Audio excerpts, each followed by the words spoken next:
The Good, the Bad, and the Ugly reporting season. Joined by the Honourable Luke Larrative. How you going, mate? Owen Rask, how are you, my friend? Good, mate, good. AKA the Dome. I don't think we've got a nickname for Benny. Was it Future Dome? Is that the... Future Dome? I call him Yang. Yang? Like off The Big Short. You know, like, this is my quant. Yeah. Okay, welcome to the show, Yang. Good to be here, lads. So today we're doing the Good, the Bad, the Ugly. We've got some questions in here of companies from reporting season that's just rolled off. We did an episode recently on different companies too, talking about RPM Global, which was a great result, and takeover offer recently. So go back, not that far back in your podcast player, to listen to some more good Seneca stuff. Good, bad, ugly. Let's start with good. When we talked about this first company, SiteMinder, SDR, Luke was like, don't give away all the tips on the show. Well, I didn't even think our buy order was fully filled yet. I'm pretty sure the algo was working while we were here, and I'm pretty sure you gave it away. Luckily, it didn't come out for a couple of days, so it didn't affect anything. But yeah, you know, what is it? We come in here and I'm trying to do goodwill for my own business and feed my own pockets, and you know, Ben's giving away stocks we're actively buying in the market. It's fucking bullshit. So SiteMinder, mate, he's getting his pay. If he reckons he's getting the performance fee this month, he's got another thing coming. Couple of disciplining off screen. So SiteMinder is a software business that's for like hotel travel management, that channel manager. Bit of an interesting history, and you guys were buying it recently, and it absolutely smoked after the result. It was awesome. So yeah, it's a good little pick. Again, Yang was all over it, so I won't take any credit for that one. Yang? So yeah, we talked about it on the previous podcast, kind of gave it a good, I think, overview of it. I'll just call out one of the broker headlines, which I think summarizes the result. It says, SiteMinder, FY25, from burn to earn, free cash flow positive. So that's the key takeaway. I mean, they kind of demonstrated that they do have operating leverage coming through from that strong growth. And how much more inflecting profitability do we have to talk about? Like, it's getting a bit. I'm getting a bit jack of it personally. It sounds like all I got to do is find inflecting profitability. Yeah, you'd think it would be that easy, but it ain't. Okay. Unfortunately, there's a lot of companies masquerading as next year we will be profitable and all that sort of stuff. Yeah, I've been caught in a few of those over the years. Yeah, okay. Absolutely got my pants pulled down. Oh, haven't we all? Yeah. So, yeah, no, you still got to do it. So, good business.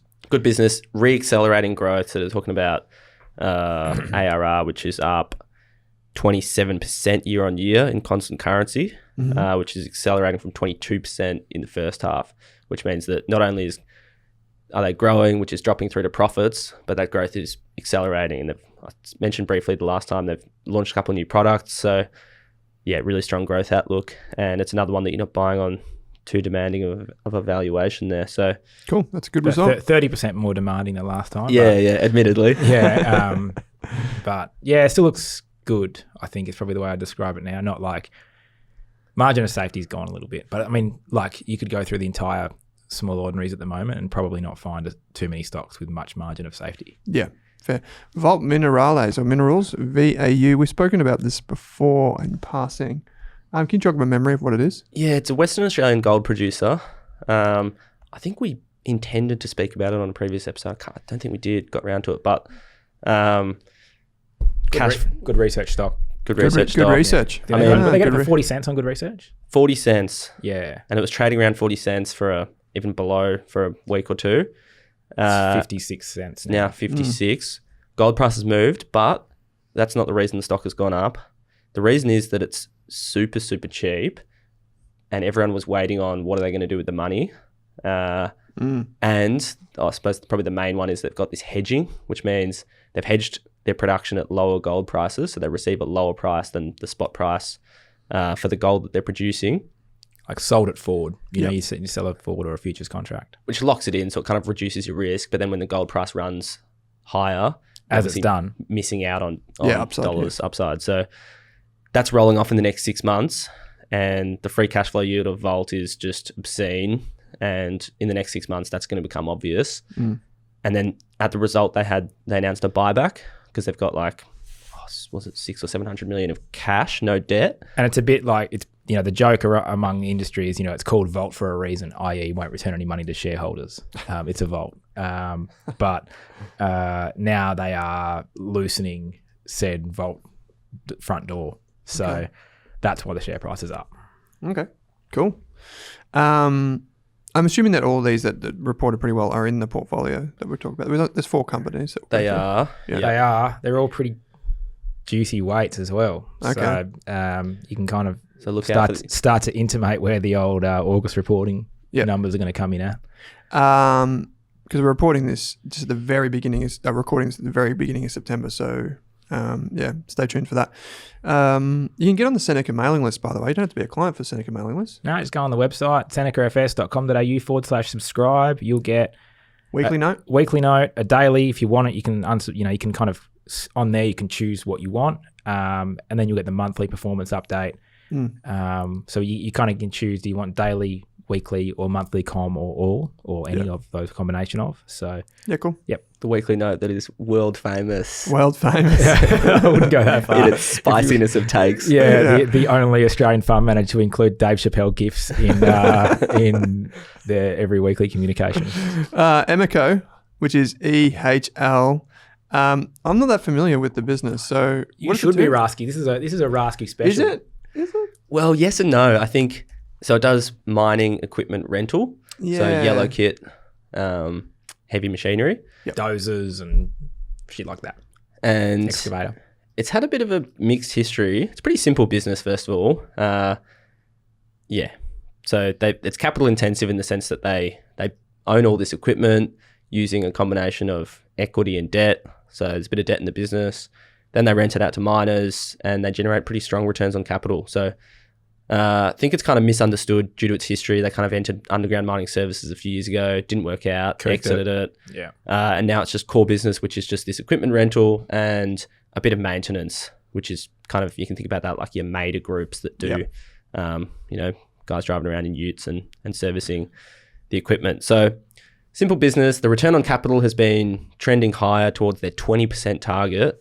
So I won't hear any, it's too capital intensive of a business. Well, when you're generating 20% return on capital, what's the problem? So it's trading at a 30% discount to NTA. Utilization is really strong. We think it has a little bit more upside, and that NTA is growing. It's generating over 100 million of free cash flow. We think what to look out for here is of that free cash flow, they've been reducing the gearing steadily. And we think in the next 12 months, you're going to get a massive capital return, be a probably buyback at current prices. But I mean, if they were to pay a dividend, you'd be looking at a 10 to 15% yield, at least conservatively. And the buyback will be equivalent, right? So I think that the playbook here, if you go back in the Seneca archives and you hear us talking about MMA offshore, Mermaid Marine. Yeah, I remember that, we did it on Rask with you, actually. That was a playbook where it's a capital-intensive business, good returns, exposed to the cycle, and ended up getting a takeover bid because there wasn't enough boats around the world to service the activity from these majors.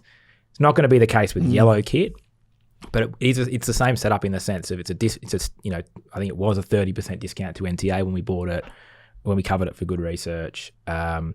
Still is roughly because the NTA has been going up. So I haven't checked it, but it's still cheap. And at the top of the cycle, like these things trade. I think it trades on 6 to 8 times EV to EBITDA. I think it's on 2 or 3 now. So we're not even anywhere near the top of the cycle for the mining industry. It's like just really cranking up now. So I think that thing ends up back at 4, 5, 6 times comfortably, which would be like double the current share price. Okay. That actually reminds me, we didn't talk about price to book or anything like that last time. When we had Australian Finance Group on, when you brought that to us a little while ago, which is the mortgage aggregator, is now starting to write its own loans and do all that sort of stuff. Big, massive name in mortgage broking in Australian property. It's Australian Finance Group, or AFG for short. This business at the time, I was like, it made so much sense to me what you were saying because it had a really good yield. Valuation was not like demanding at all. And it was bottom of the cycle. Bottom of the cycle, yeah. So you got to buy stuff when no one else wants it. Otherwise, you're going to end up paying Pro Medicus multiples. Yeah. It's for stuff. And that might work for a while, but then, you do it 100 times and it's not a very good process. So I think stuff like Emeco and AFG, I mean, that's been 2 years in the making. In the interim, you've got paid sort of 7.5%, 8% fully franked to hold it. I think that's when you were talking about it, when it was about 7% fully franked. You had no real risk owning it. Yeah, because It was just a question of like when. Bank. Yeah, it's just a question of like when rates go over. I mean, if you were on the call for this recently, David Bailey, the CEO, called out the best stat I've heard in financial services probably ever. They've been lending out money, their own money off their own balance sheet for over a decade. They have lost $225,000 in total. Really? Millions and millions and millions. I don't know how much the cumulative total of what their loan book is, but you could look it up. It'd be huge. It's huge. Massive. And they've lost 225 grand. Wow. Tightly managed, conservatively managed. Elitely managed. Yeah. Elitely managed. Yeah. So AFG is the ticker symbol, and it's the name the company goes under. There's another name in the industry, Connective, which is another reasonable sized one. But the stock's up big. I mean, it was $1.30, $1.50 for ages. Sat at $1.50 for a couple of years almost, I reckon. Yeah, we've had it pretty much since inception in the portfolio, and I think it's $2.80 now, $2.70. I haven't checked. Yeah, $2.80. Yeah, yeah. Crazy. It's funny after the half year result. No one looked at it, but it was all there. It was all there. Like they talked about investing in their loan book, i.e. lending money, given that the competition was improving and terms were improving, etc. And yeah, I remember management came around, we're talking to them, they were kind of surprised that the share price had such a muted reaction to the result. People were kind of knocking on their loan book in the sense that it doesn't, because it obviously you lend up front and then over time the profit hits the income statement. So yeah, funny one. All the signs were kind of there. We're there. Like it's pretty. If you didn't get it at $1.50, you should have definitely got it at $1.80. Is this a business that you could see being like, say, a 10-year view? Like if you took a bit of a optimistic view on it, is it a business that can be materially larger? I feel like it is, because I feel like it really supports brokers really well, and that's been through a good cycle. But even on its own lending, like they're doing it very well.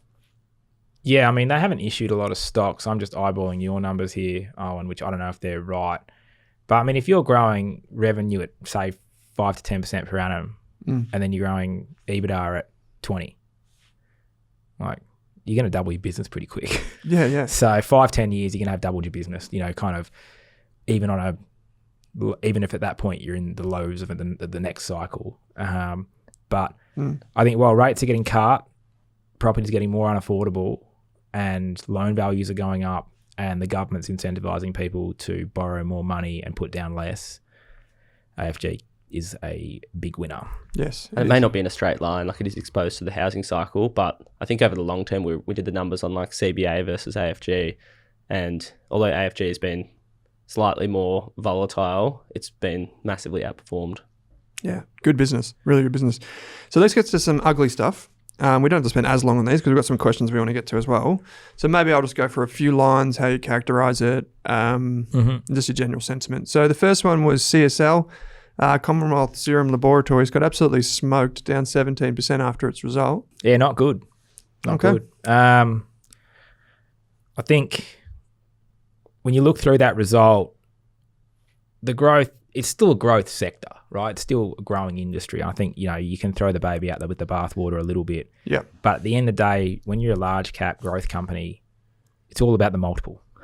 And when the market thinks you can't grow as quickly, it's going to cut your multiple. So that's what's happened. And, you know, it's going to stay low for a while, because it's kind of like once you've broken trust a little bit and people aren't sure, even if the growth does come back in 2 or 3 quarters, it's going to be like, well, is it sustainable? Yeah. And, you know, you're not going to get that premium multiple. I mean, I've said it on this pod before, I think, or on other pods before, you know, the market loves nothing more than apparent certainty. And that's what CSL growth was apparent certainty. And the market will derate something so hard and fast, you won't even have time to catch it when that certainty goes from certainty to uncertainty. Yep. Cool. And so, yeah, that's where I'm at with CSL. Cool. Another one that was also hit pretty hard is the biggest supermarket in the country, Woolworths. I can't remember the exact figure that it got hit, but it was meaningful. It's down like 18%. Yeah. Another speculative stock for the list. Down 17%. And it's like the pairs trades is what you're worried about there. So like, Coles up 9, Woolworths down 15 or whatever it was. I mean, essentially you've got one business who's losing tobacco revenues and telling the market that it's not going to impact them. And you got the other one saying it's going to impact us. Yeah. And that's kind of where the trade went. So Woolies was saying it's Woolies saying it's going to get impacted. Cole's saying it's not going to get impacted. Woolies is expensive. Gotcha. Cole's cheap. Yep. And Woolies supermarkets, the juggernaut has been disappointing. So so therefore everyone's just out of one and into the other one. Yeah. CBA also got hit. I think it was 6 or 7% on the day. Yeah, that was probably my favourite day of reporting season. Early days reporting season, CBA got hit pretty hard. It didn't look like arrears and those types of things were very bad, but it's just such an expensive stock. 4 times no growth, Robbo. Like it's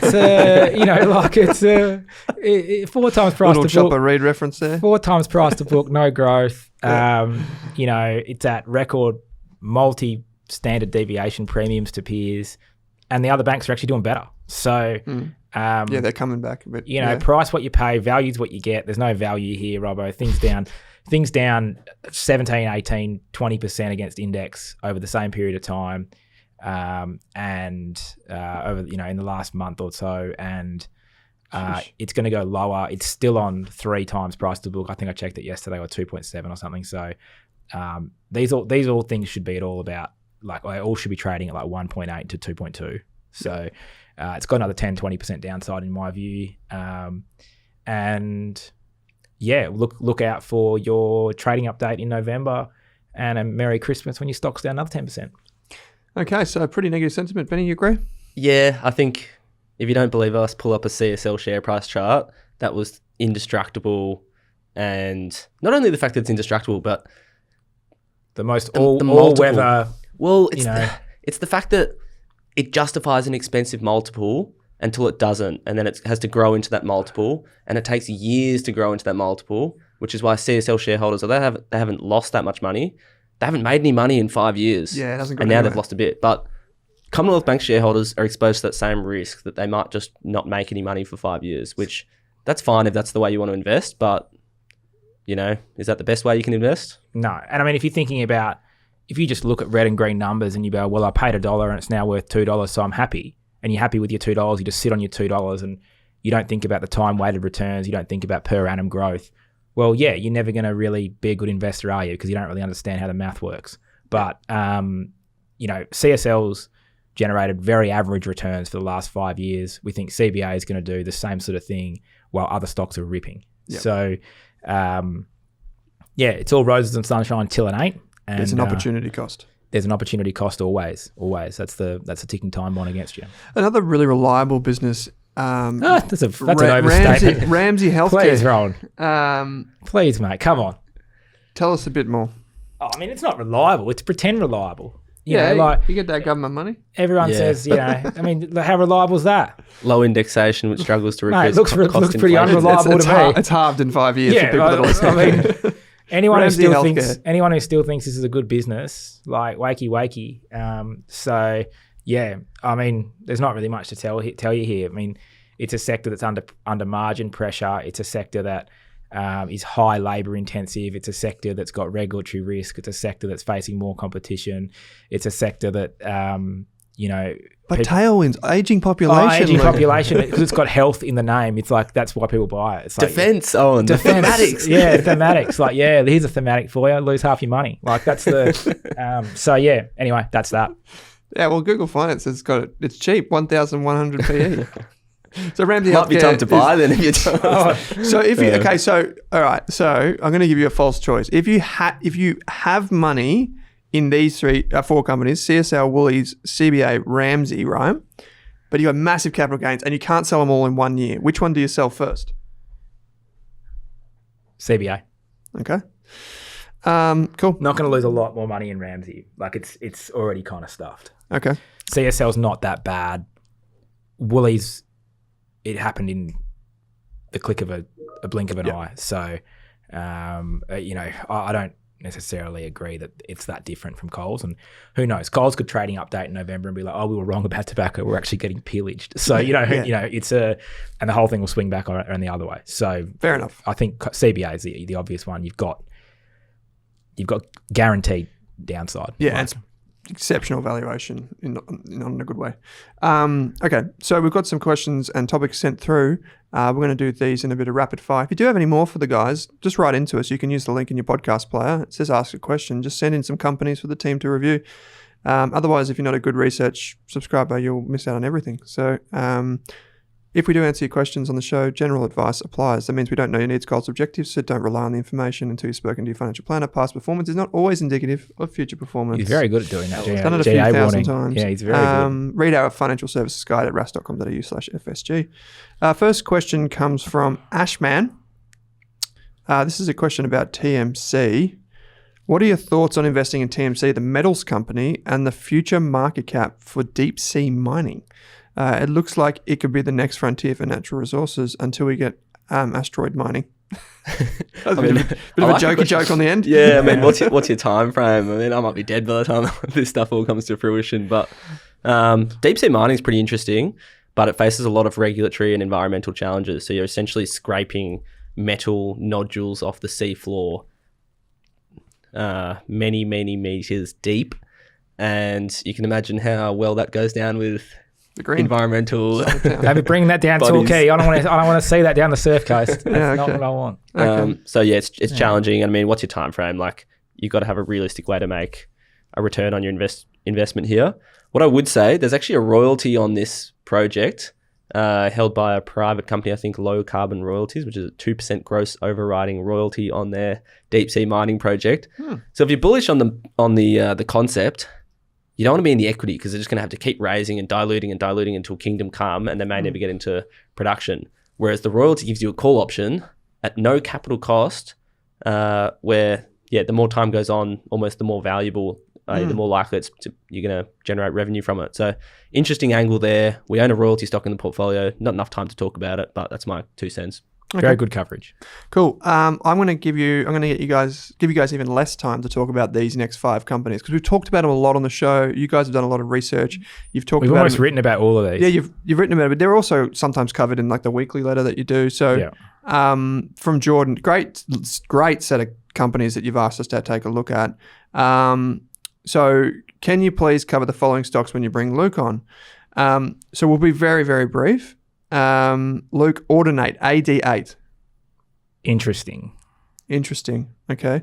And this is the audio visual software business, software technology business. It's really cool. Yep. Interesting. Okay. Number 2 is ABY. Is that Adore Beauty? Yep. Yeah. It is Adore Beauty. Yeah. So skincare, online retail, that sort of stuff. Challenging. Okay. Number 3 is the beautiful PME, Pro Medicus. Software, radiology, that sort of stuff. Price what you pay, value is what you get. Expensive. Okay. This is an interesting one because Pro Medicus invested in this company using its own balance sheet. Very small amount of money for Pro Medicus, let's be honest. Chump change. Yeah. Number 4 is 4DX Medical. Show me the money. When the revenue starts coming in, then you can take a better look at this one, I think. Okay. Just trades on hype and PME hype. And Yeah. Because they've got a similar director in Sam Muppet. Yeah. 5 is Life360, otherwise known as 360 in the ticker symbol. We've spoken about it recently. You guys own it, I'm pretty sure. Nah. No, you don't? No? Never owned it. Never owned it. Thoughts? Overpriced. Is it the best bang for buck that you can find out there? 11 times sales. Yeah.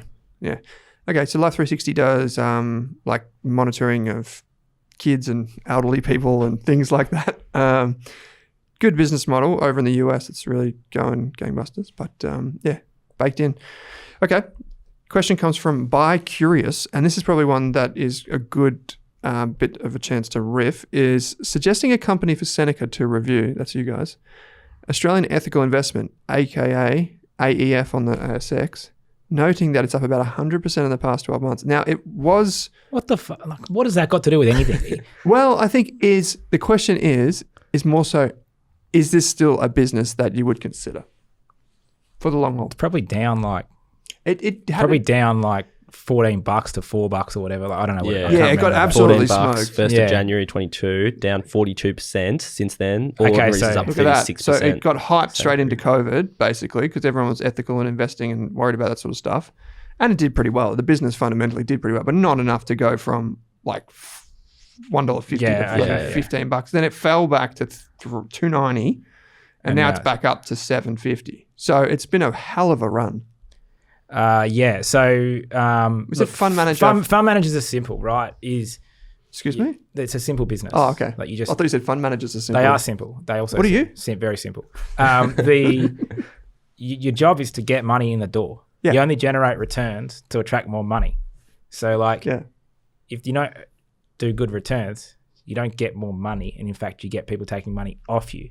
So why it's happened in Australian ethical is they didn't get good returns, and then people decided that they're not ethical anymore. No, I'm joking. That's being really that's being a real smart ass. But you can tell what I think about ethical investing. So yeah, you know, you didn't get good numbers, and then they've had outflows. Yeah.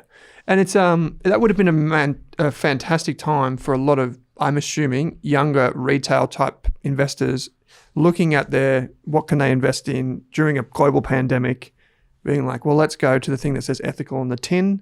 And then they would have had the super business as well, which they make a little bit of money from. And once it starts working, everyone follows it, momentum builds, and then everyone gets torched. Yeah. Yeah. But for underlying, if you bought it, you know, what was that? Like, if you bought it for $3 in 2023, yeah, you maybe would have had to have a fairly bullish view on negative outflows month on month on month on month on month. Yeah. And they've stabilised a bit. Markets have stabilised a bit. I haven't seen they haven't had that good inflows. Nah, I think they've been probably returning to inflows, but I mean the underlying fund returns aren't that good. They're okay, but what's the emerging markets? Emerging companies fund over the past year our competitor has done 11%. emerging companies. Yeah. Emerging companies, we've done 27. 27 over the same period. So what are we really talking about? But no, I mean it's the kind of thing that we would look at. But there's other fund managers. I mean, Yeah. So it's a business that could be on your watch list sometime over the next few years, but right now it's not. Yeah, I mean, and you've got to be bullish on ethical investing as a thematic, I suppose, relative to just general investing. And if you're going to do that, I mean, I just don't see the point in it, to be fair. It's mainly just like investing in software businesses that are selling depression to teenagers around the world. Like they're not actually ethical businesses. So they just look ethical on paper. on screens. Yeah. So you just end up. That's why it's actually got a stupid B Corp logo on them, and you know, like it's not real. So there's a lot of hidden beta to growth and technology stocks because that tends to be ethical on the screen. So just be aware of that. Yeah. Okay. Okay, I think I've got one more for you guys, which is from Danger Boy Deegan. Review on ASX NOU Nomi Limited. It's the old Freedom Foods. Oh, is it? Yeah. Ah, right. NOU guys, what do you think? Rebranded. For people with allergies and that sort of stuff, it's not bad. Yeah, I mean the product, not the stock. Two different questions there. Two different things. I mean, these guys have had massive issues. They had an accounting scandal. Was suspended for basically all of 2021 for overstating inventories and ASIC investigation. Balance sheet nowadays is riddled with debt, so just be careful at looking at the market cap there. Was negative operating cash flow last I looked. Basically a zombie company, too risky, why bother? Well, good summary. I don't often see a chart like that and think Google got it wrong. But that is probably did. That's not an NDA. Well, the problem is when you have massive debt and you've got to do a recapitalization, you're diluting by sometimes your whole share like 95%. So that's why it's not investable. Yeah, okay, not investable. Numi. Okay, so we've talked about a lot of good companies here, a lot of companies that you guys have covered on the show before. A few, the blue chips looking a bit weak at the moment. Some good companies, particularly sent in by Jordan. Great question and list of companies there, Jordan. Keep your questions coming in, keep your feedback coming in. We love the spicy ones, obviously, so send them in via the link in your podcast player or YouTube description. Final thing is here, I thought that you wanted to talk to me, because you left a note here about kids, and I was like, I thought you'd want to talk to me about kids. And I was like, what did Luke want to talk to me about kids? I just wanted to talk about, I just find it interesting how many kids are referring their parents to me at the moment. It's just a bit of a theme. So like people that listen to the show, they might be talking to their parents or just having conversations, being like, "What are you guys still owning Woolies for? What do you like? Yeah. What's your financial advisor doing for you? What's Correct. And they're the ones that are getting their parents involved and." Yeah, it's working out well. So, and it was just because we were talking about it the other day. That's all. Yeah, okay. So if you are listening to this and you think your folks are kind of stuck out in these old things and want a different opinion, reach out to the team at Seneca, basically. Cool. Because you guys have multiple strategies. I know we talk about like the small cap most of the time because it's fun, it's performing really well, and a lot of people on the show love it. So there are other things that people can get involved with. You guys, Every asset class we cover. Yep. Cool. All right. So senecafs.com.au. You can get in contact with the team. You can subscribe to the newsletter. You can find out all about the different strategies. I'd highly encourage everyone to subscribe to the newsletter at the very least. Get the weekly, get the fund reports. It's all there. And then reach out and book a call, particularly if you qualify as wholesale investor and you've got $100,000 to jump into the small cap fund. All right, guys. Thanks for joining me. Heaps of fun as always. Looking forward to seeing what happens after your Brazil trip, which is coming up. Keep an eye out. The keep hard an eye hats. out. The hard hats will be on. The hard hats are coming. They're going to be Brazilian style. Going to be a bit of a mankini down there in Rio, I'm sure, Benny boy. But it's going to be a good trip. So enjoy that, fellas, and all the best with everything. The fund's done great. So thanks for joining me. Thanks, mate. Thanks, mate. Thanks for watching this episode of the podcast. If you want to hear more from us, you can get daily videos and podcasts on Rask's YouTube channel. Or if you want to enroll in a free course on investing, property, business, money, you name it, you can join over 34,000 other students and enroll in a free course on the Rask website. Simply head to www.rask.com.au and follow the prompts. Thanks for watching this Rask podcast.